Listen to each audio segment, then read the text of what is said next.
हमारा नेता कैसा हो, हमारा नेता कैसा हो। किसी भी व्यक्ति के घर का चूल्हा बंद होता है पूरे हिंदुस्तान पर कलंक है। जाति धर्म संप्रदाय को से ऊपर उठकर हम किसी भी व्यक्ति के घर का चूल्हा बंद होने नहीं देंगे। आगे मैं एक बात कहना चाहता हूं, जो हुआ सो हुआ, घटना गलत हुई, निंदनीय हुई, लेकिन अगली बार जब शोभा यात्रा रामनवमी की हो या दुर्गा जी का विसर्जन का हो, मुस्लिम भाई बंधु उस पर फूल की बारिश करें, पत्थर नहीं फूल की बारिश होनी चाहिए। आपका त्योहार आएगा, हिंदू उस पर फूल की बारिश करेगा, हम पानी लेकर, हम जलपान लेकर सड़क पे खड़े होंगे, हम अपनी स्थानीय एकता को छिन्न भिन्न नहीं होने देंगे। हमारा नेता कैसा हो, हमारा नेता कैसा हो।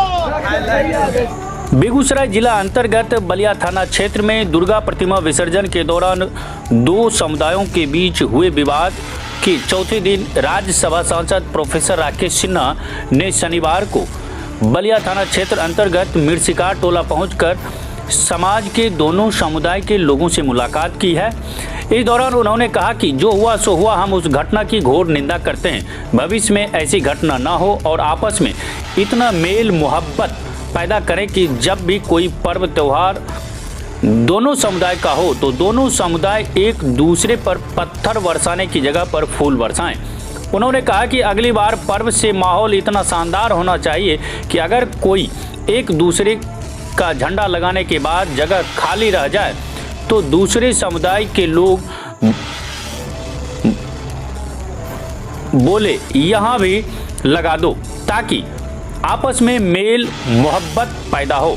और बलिया जिस तरह से बदनाम हुआ है, इस तरह से आप एक अच्छाई में नाम कमाएं और पूरे बिहार नहीं बल्कि पूरे देश में बलिया का नाम रोशन हो। उन्होंने कहा कि प्रधानमंत्री नरेंद्र मोदी कभी समाज तोड़ने वाला शब्दों का प्रयोग नहीं करते हैं, इसलिए समाज को हमेशा वह जोड़कर एक साथ चलते हैं। उन्होंने कहा कि प्राथमिकी दर्ज वैसे लोगों पर होनी चाहिए जो दोषी है। अगर एक भी निर्दोष को फंसाया गया तो इस देश के करीब 1 अरब 14 करोड़ लोगों पर मुकदमा जैसा होगा।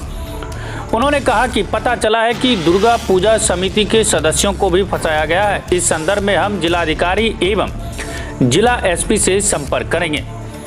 उन्होंने कहा कि आगे जो पर्व आएगा हम उस पर मैं यहाँ स्वयं मौजूद रहेंगे और शांति व्यवस्था के साथ प्रेम की गंगा बहाते रहेंगे।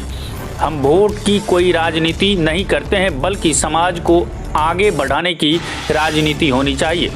समाज जब आगे बढ़ेगा तो सभी चीज़ों का विकास होगा। वोट पीछे की चीज़ है, मैं वोट को महत्व नहीं देता हूं। प्रोफेसर राकेश सिन्हा मिर्सिकार टोला में उपद्रवियों द्वारा जलाए गए दुकान एवं तोड़े गए दुकानों को जाकर खुद से देखा तथा कर्पूरी चौक स्थित दुर्गा मंदिर पर जाकर प्रार्थना किया और प्रार्थना के बाद उन्होंने कहा कि शांति क्षेत्र में बनी रहे, आपस में मेल मोहब्बत बने, इसके लिए मैं प्रार्थना किया।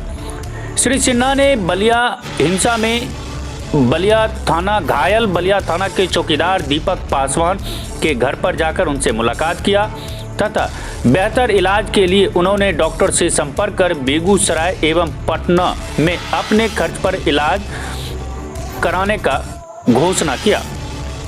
श्री सिन्हा ने अमित रस्तोगी के घर पर भी गए और उनके परिवार से भी मुलाकात की। वहीं इसी क्रम में कई और घायल एवं चोटिल लोगों से भी उनके घर जाकर मुलाकात की तथा बलिया बाजार स्थित फाटक पर व्यवसायी संघ के साथ बैठक कर सभी दुकानदारों को दुकान खोलने एवं आम दिनों की तरह आपस में मिलकर रहने की अपील किया। भी है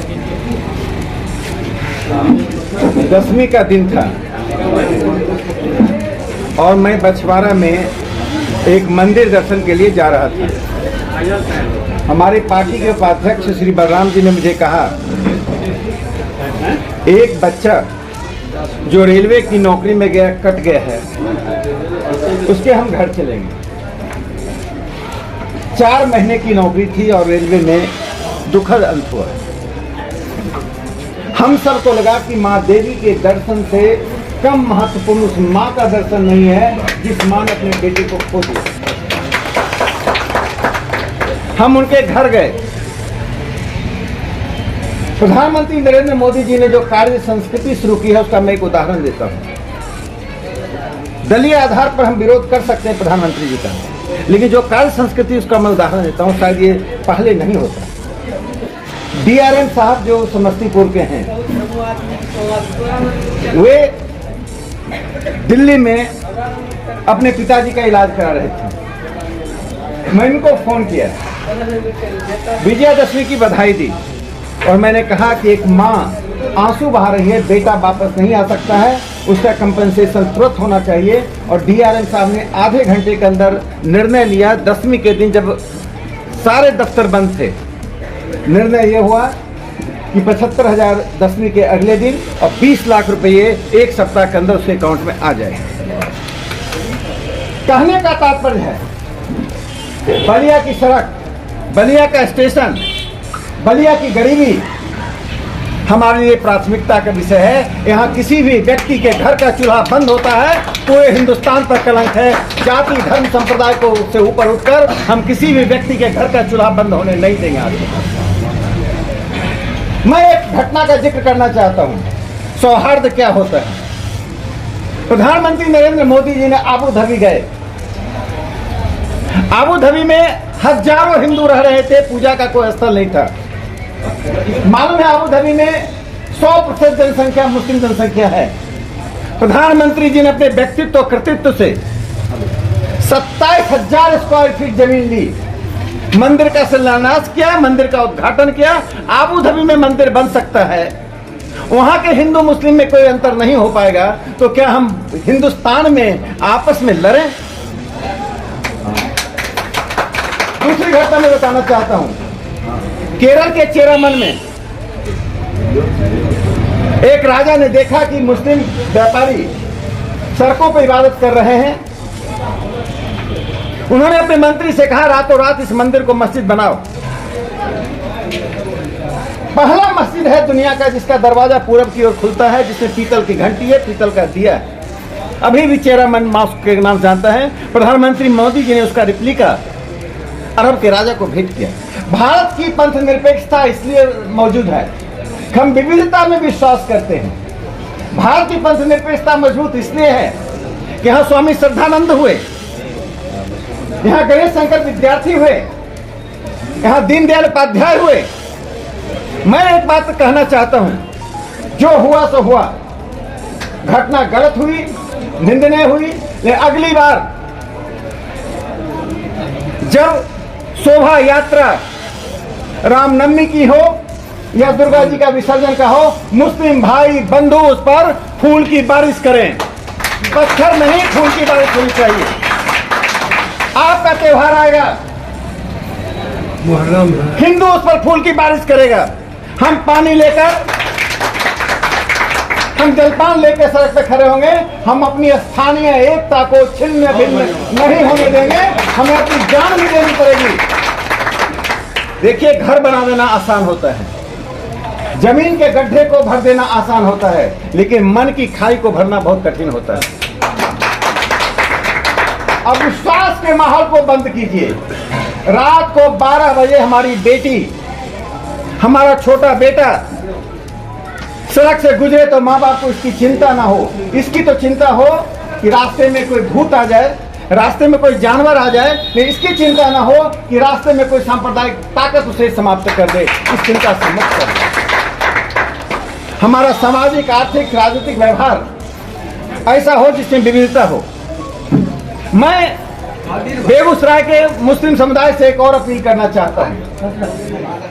आप दुनिया में मिसाल कायम कीजिए। प्रधानमंत्री नरेंद्र मोदी जी ने 2013 के भाषण में कहा था, हमें गरीबी से लड़ना है, हमें बेरोजगारी से लड़ना है, हमें विकास के कार्य को आगे बढ़ाना है, हमें अमेरिका, ऑस्ट्रेलिया और फ्रांस के बराबर खड़ा होना है, हमें पाकिस्तान के बराबर बांग्लादेश के बराबर, अफ्रीका के बराबर नहीं होना है। हमें अमेरिका को चुनौती देनी है विकास में, हमें रूस को चुनौती देनी है अपने सुरक्षा के संसाधनों में, हमें ब्रिटेन को चुनौती देनी है आर्थिक विकास में। 5वें नंबर से 3रे नंबर की अर्थव्यवस्था प्रधानमंत्री मोदी जी ने बनाया है। जो ब्रिटेन हमें उपनिवेश बनाकर रखा, प्रधानमंत्री मोदी जी ने 9 साल में ब्रिटेन को बताया तुम 5वें पर हो, हम 30वें पर हैं। आगे जाकर 5वें नंबर की अर्थव्यवस्था हम बन चुके हैं, आगे जाकर हम 3रे नंबर की अर्थव्यवस्था, 1 नंबर की अर्थव्यवस्था बनेंगे। इसके लिए साझा प्रयास की जरूरत है। मैं बलिया के लोगों से एक बात कहना चाहता हूं, जाति के आधार पर और धर्म के आधार पर जब तक मतदान होता रहेगा तब तक विकास का कार्य और मन का विश्वास दोनों ही बना रहेगा। जिस दिन हम एक नागरिक के रूप में मतदान करेंगे, किसी दल का बहिष्कार करना, किसी जाति का बहिष्कार करना, किसी संप्रदाय का बहिष्कार करना, तीनों बराबर होता है। अगर मुन्ना अच्छे हैं, हरुण भाई अच्छे हैं, तो हम व्यक्ति को देखेंगे, हम उनकी सांप्रदायिक जड़ को नहीं देखेंगे, किस संप्रदाय से आते हैं। यह देश विविधता का देश है। इसलिए मैं बेगूसराय के मुस्लिम भाई बंधुओं से अपील करता हूं, जिस तरह से सामाजिक विविधता है, सांस्कृतिक विविधता है, उस तरह से राजनीतिक विविधता भी होनी चाहिए। मोदी जी को मापिए, उन्होंने क्या कहा, जो मुसलमानों में पिछड़े हैं मसावत, जो